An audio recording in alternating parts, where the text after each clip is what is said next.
আসসালামু আলাইকুম রহমতুল্লাহি ওবরাকাতু। 18তম নিবন্ধন ভাইভাতে উত্তীর্ণ না হওয়া সকল শিক্ষক ও শিক্ষিকার প্রতি আমার অনুরোধ। দেখেন, আমরা যারা 20,000 প্লাস শিক্ষক ও শিক্ষিকা ভাইভাতে উত্তীর্ণ হওয়ার মতন আমরা স্টুডেন্ট ছিলাম, কিন্তু আমাদের উত্তীর্ণ না করে তারা আমাদেরকে বিভিন্ন অজুহাত দেখে তারা আমাদের সনদ থেকে বঞ্চিত করেছে।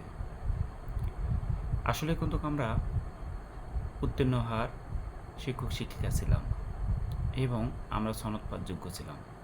আমরা জানি আমাদের পিলি রিটেন দুটোই আমাদের ভালো হয়েছিল, কিন্তু তাদের গাফলাতির কারণে আমাদের রেজাল্টটা আমাদেরকে দেয়নি। মানবতার সময় এখন না।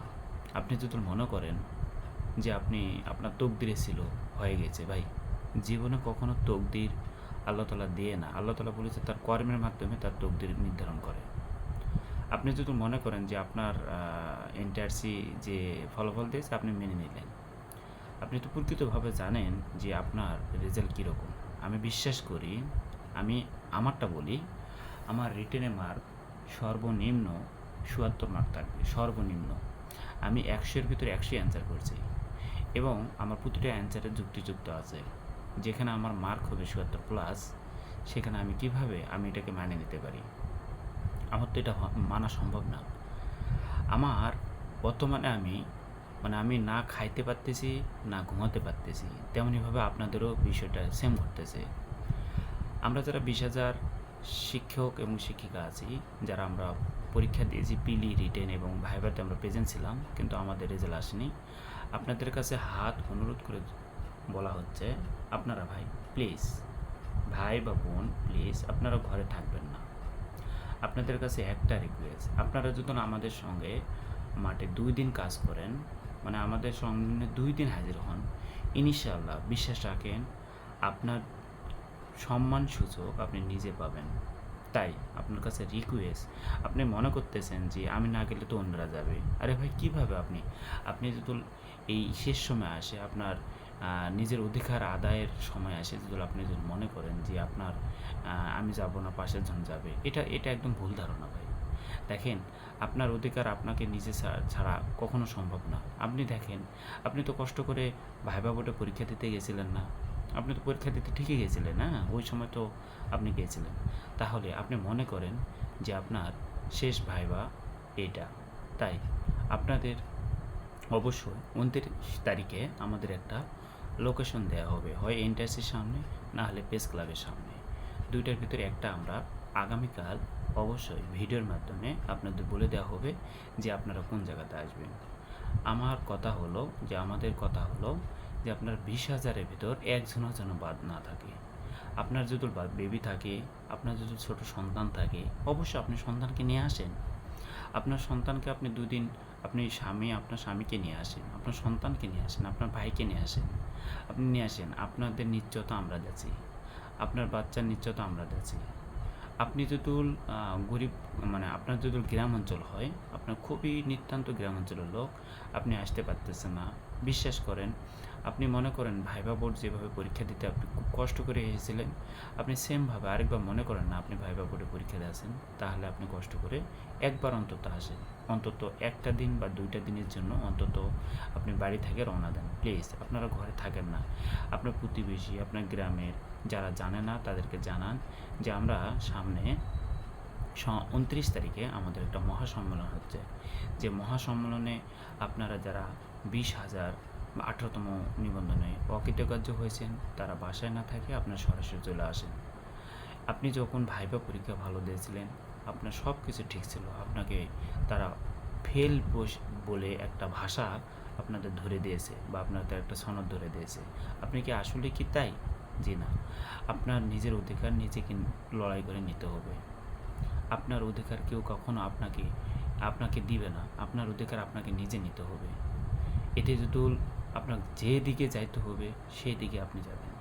তবে মনে রাখেন, আমরা আমরা যারা পরীক্ষার্থী ছিলাম, আমরা খুবই অত্যন্ত মেধাবী ছিলাম এবং মেধাবীর কারণেই আমরা যখন 18 লক্ষের ভিতর পরীক্ষা দিয়ে আমরা পিলি যখন উত্তীর্ণ হই তখন 4 লক্ষ হই, তার ভিতর থেকে রিটেন পরীক্ষা দিয়ে আমরা হই 83,000। সেখান থেকে আমার উত্তীর্ণ হওয়ার কথা ছিল। এন্ট্রান্সের নিয়ম হলো যারা ভাইবা বোর্ডেতে প্রেজেন্ট হবে, যাদের মানে কাগজপাতি ভালো থাকবে, হ্যাঁ সার্টিফিকেট ভালো থাকবে এবং উপস্থিত থাকবে, তাকে পাস করে দিতে বাধ্য। কিন্তু তারা আমাদের উপর জুলুম করেছে। তাই আপনাদের কাছে রিকোয়েস্ট, আপনার বাসায় না থাকে চলে আসেন ভাই। কথা বলার মতন বর্তমানে আমাদের আর ভাষা নেই। দেখেন, আমরা মাঠে কিছু মানুষ হয়তোবা খুব সারাদিন কাজ করতেছে। জানেন, একটা কাজ করতে গেলে ঠিক আছে একটা নেতৃত্বের প্রয়োজন আছে। হ্যাঁ, আমরা নেতৃত্ব দিচ্ছি, কিন্তু নেতৃত্বের জন্য নেতৃত্বের সঙ্গে সঙ্গ দেওয়ার জন্য কিছু লোকের প্রয়োজন হয়, যা আমরা 20,000 এই 18তম ভাইবার পরীক্ষার্থী।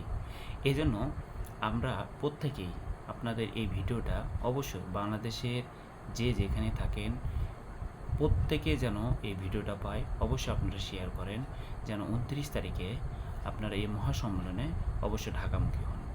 বিশ্বাস রাখেন, আপনি আপনার যোগ্য সনদ, আপনি আপনার নিশ্চয়তা নিয়ে আপনি দেশ থেকে মানে ঢাকা শহর ত্যাগ করবেন। দেশের যেখানেই থাকেন, যে প্রান্তে থাকেন, অন্তত আপনাদের কাছে রিকোয়েস্ট, এই ভিডিওটা যার কাছে যাবে অন্তত যেন সে যেন 18তম পরীক্ষার্থী যদি হয়ে থাকে, তাহলে সে তার কাছে যেন এই ভিডিওটা অন্তত পৌঁছে। আপনি যে করে হোক শেয়ার করেন।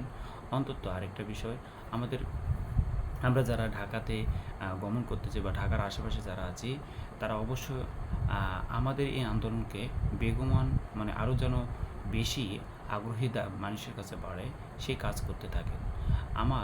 দেখেন, আমরা বিশেষ করে আমরা এখন থেকে প্রায় 11 তারিখ থেকে শুরু করে আজকে প্রায় 25 তারিখ, এরই মাঝে আমরা প্রায় 10 থেকে 13 হাজার টাকা পর্যন্ত আমার খরচ হয়ে গেছে। তাহলে এই যে খরচগুলো আমরা করতেছি, এটা কি নিজস্ব স্বার্থের জন্য?